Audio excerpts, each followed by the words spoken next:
Voilà, alhamdulillah. Il y a quelque chose de très important, très précieux, qu'il ne faut pas négliger ou oublier aussi. C'est-à-dire la bonté envers les voisins. Voilà, c'est-à-dire le bon voisinage. Husnul Jivar, ça fait partie des meilleurs comportements et caractères en islam. Voilà, qui nous a été enseigné par le Coran et la Sunna. Voilà, être bon envers les voisins, puisqu'ils ont des droits sur nous.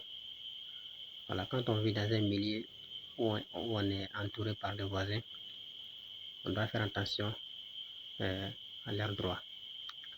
On doit essayer d'être bon envers eux. C'est ce que l'islam nous demande.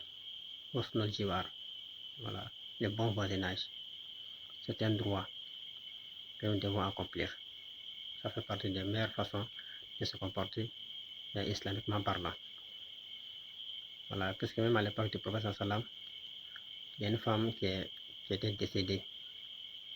Tout le monde louait ses pratiques de la religion. Elle priait à tout moment, les prières surrogatoires, elle faisait tout ce qui est adoration, qui concerne les droits de Dieu. Mais quand elle est morte, tous ses voisins étaient contents. Pourquoi? Parce qu'elle ne se comportait pas bien envers eux. Et quand le prophète sallam a été informé de cela, le prophète a dit quoi? Il dit, Hiya finnar, elle est en enfer. Vous voyez? Pourquoi? Parce qu'elle n'a pas respecté ses voisins et tous ceux qui vivaient autour d'elle étaient satisfaits de sa mort. Vous voyez? Donc, cela a causé sa perte dans l'au-delà. Donc, cela met en évidence l'importance du bon voisinage. Donc, quand on prie beaucoup, on gêne, on fait tout. On fait l'obligatoire, on fait ce qui est obligatoire concernant l'adoration. Si on n'est pas bon autour de soi, ça peut peser sur nous les jours de jugement. Parce que ces personnes-là vont réclamer leurs droits. Tout ce qui te les a fait, ils viendront réclamer. Voilà, ce qui te les a fait de mal, ils viendront réclamer cela. Et cela va être retiré dans tes bonnes œuvres. Dans ce cas-là, ça devient catastrophique. Vous voyez? Donc, même quand on prie, on gêne, on fait tout, on doit avoir un bon comportement pour ne pas regretter les jours de jugement. Voilà. Donc, cette femme-là n'avait pas bien maîtrisé ces points-là. Voilà pourquoi elle a perdu dans l'au-delà.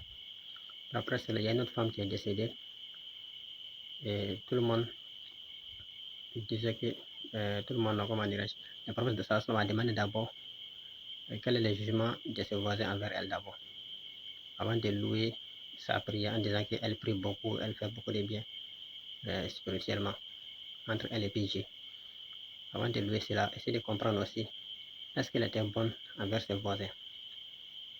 Donc, quand ces gens sont partis interroger ses voisins, ils ont su que ses voisins étaient satisfaits de sa mort.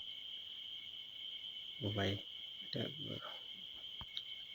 Non, parlons, la femme qui est morte là, c'est une femme qui ne priait pas trop. Elle priait surrogatoire, qui ne gênait pas trop ce qui est surrogatoire. Mais quand elle est morte, c'est quelque chose qui a affecté tout le monde. Tous ceux qui vivaient autour d'elle étaient affectés. Pourquoi? Parce qu'elle était bonne envers ses voisins. Et quand le prophète a su cela, le prophète dit quoi? Il a fait le Jannah, elle est au paradis. Vous voyez, elle est entrée au paradis parce qu'elle faisait du bien autour de soi. Elle a respecté les bons, comment dirais-je, elle a respecté les droits des voisins qui étaient sur elle. Donc, malgré la petitesse de ses prières, elle a pu accéder au paradis quand même.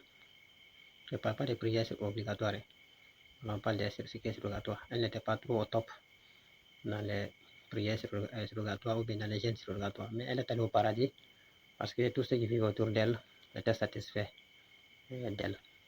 Donc le prophète dit quoi? Il a fait le Jannah.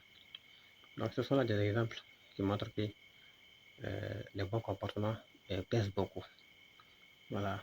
Celui qui se comporte bien a les mêmes récompenses que celui qui passe les journées en jeûne et qui passe les prières qui passe les nuits dans les prières. Ils ont les mêmes récompenses. Vous voyez. Donc il ne faut pas oublier ce côté-là aussi. Voilà, il ne faut pas oublier ce côté. Comment dirais-je, faire attention aux droits des voisins, être bon envers eux.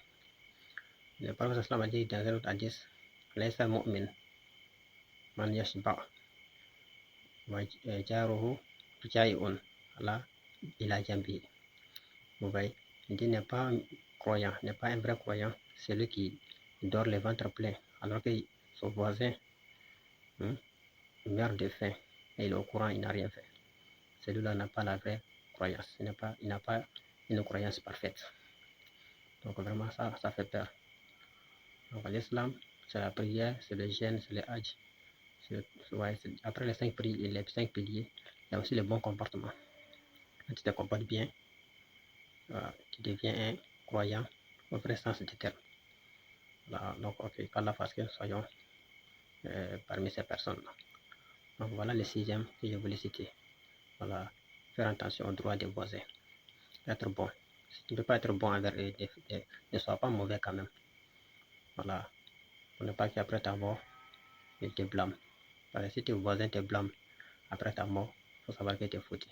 Mais s'ils te louent après ta mort, tout le monde dit que tu es bon. Ils disent ça sincèrement. Par la grâce de Dieu, tu seras sauvé en tant que musulman. Donc, qu'Allah donne la bonne compréhension, qu'Allah facilite pour nous l'observation des droits des voisins aussi. Assalamu alaikum.